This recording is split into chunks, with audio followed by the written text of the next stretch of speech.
everyone. This is my first attempt at a video for journaling. Not sure how it's going to turn out. I've attempted it several times, inside and outside, so I'm hoping that this one will be the one. The other ones are pretty hilarious. But my children are not here right now, and there's some natural light coming in, so I'm going to give this a try.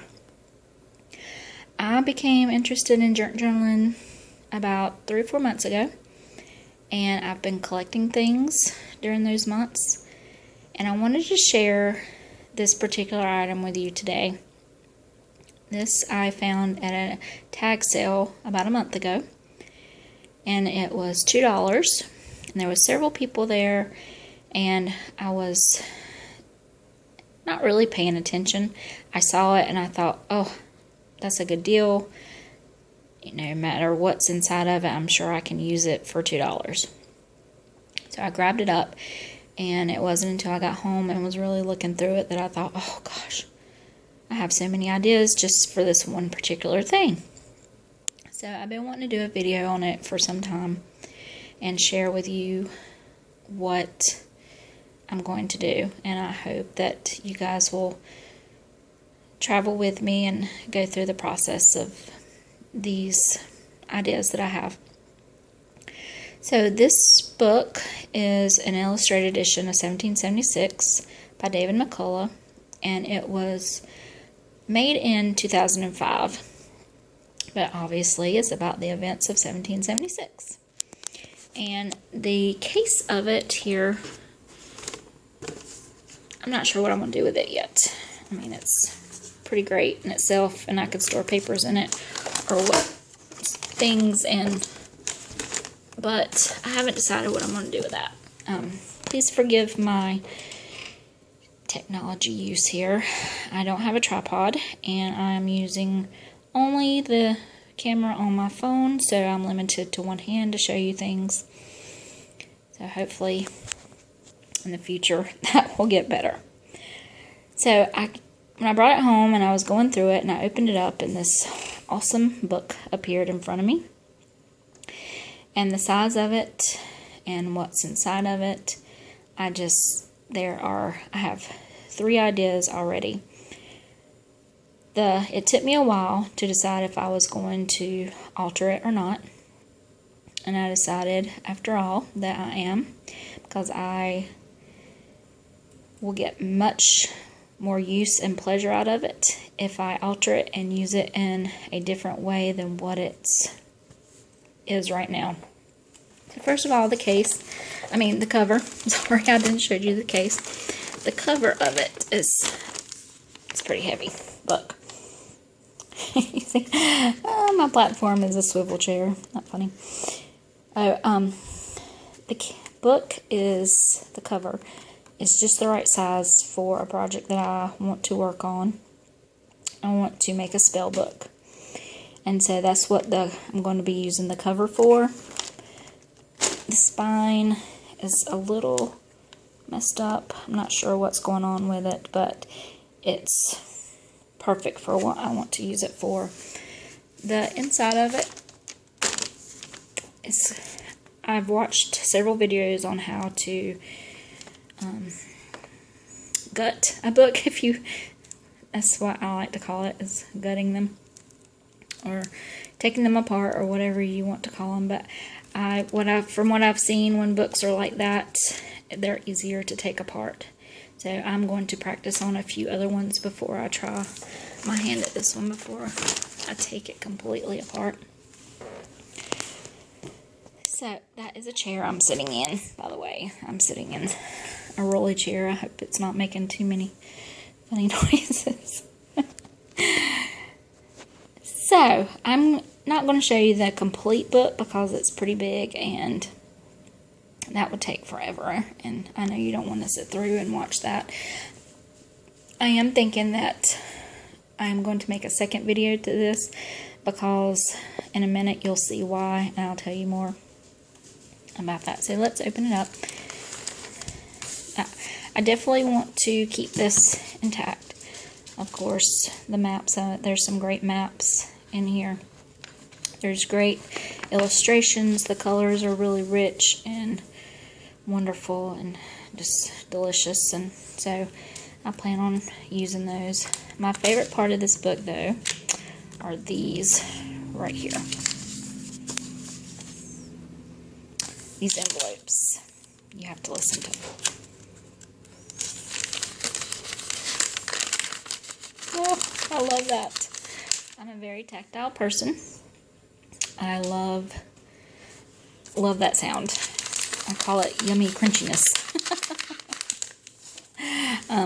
I know Shannon Green, I watch her a lot, and she is very tactile as well, and so I get a kick out of her because I share that in common with her. As apparently many of us share that in common thing of loving the sound of the crunchy papers. So I'm not sure what this material is. If somebody knows what this material is, I would love to know. To me, it's like a thick vellum, but I'm always interested in learning things. So if you know what this material is, I would love for you to leave it in the comments section to tell me. Inside of those envelopes, there are these copies of original artifact history, whatever. I'm not exactly sure what you call them. I love history, but I'm not proficient in the language of it. But what's inside these envelopes is listed on the opposite page, and they are fantastic.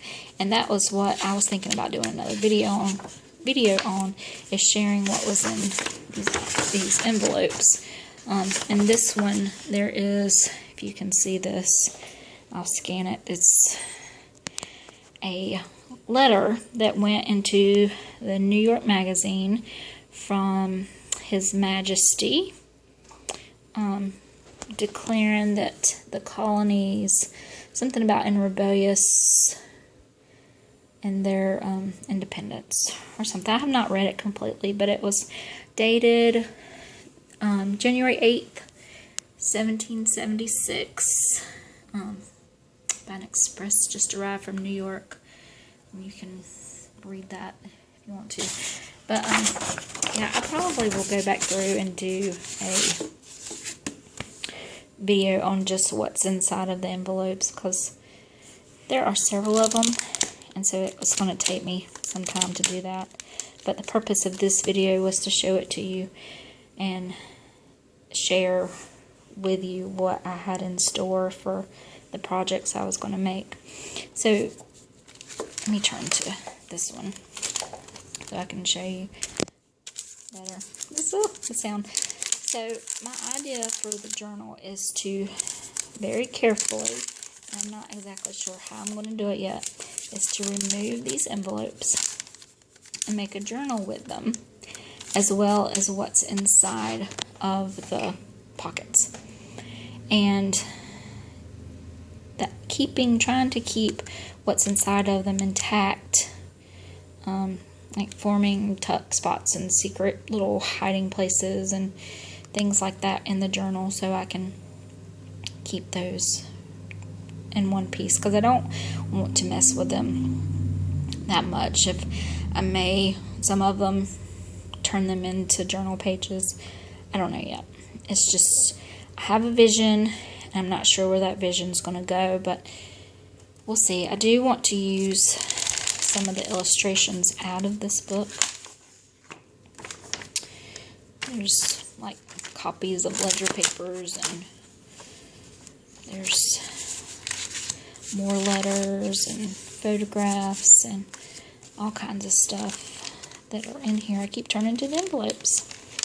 Maps and pictures. So this book is going to get a lot of use. And like I said, I have 3 projects in mind for it.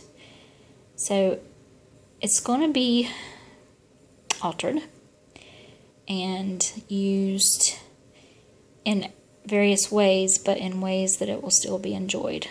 And I know many people probably will not have the understanding of why I would want to do this to this book, and I'm sure there will be some people like, no, don't tear that up, because from other videos I have watched from other ladies and gentlemen who make journals, they say that they get those comments a lot from people who alter books. So I would appreciate positive feedback. I've learned that journaling is a personal experience, and to do with it as would make you happy. So that is how I plan on doing this. It took me some time to come to terms with that, but that is exactly what I'm going to do. I'm going to use it to something that's going to make me happy. So I'm going to just flip through this one more time and share with you that sound, the yummy crunchiness. I call it. So I hope you will watch my next videos of what's inside the envelopes, and if I'm not too intimidated, I may video the process of altering this book. We'll see. I don't know if I want to share that or not, because I'm probably going to mess it up somehow, and that I don't know if I really want to video that. So I will be back soon, I hope, with lots of updates, and I look forward to hearing from you, and see you soon.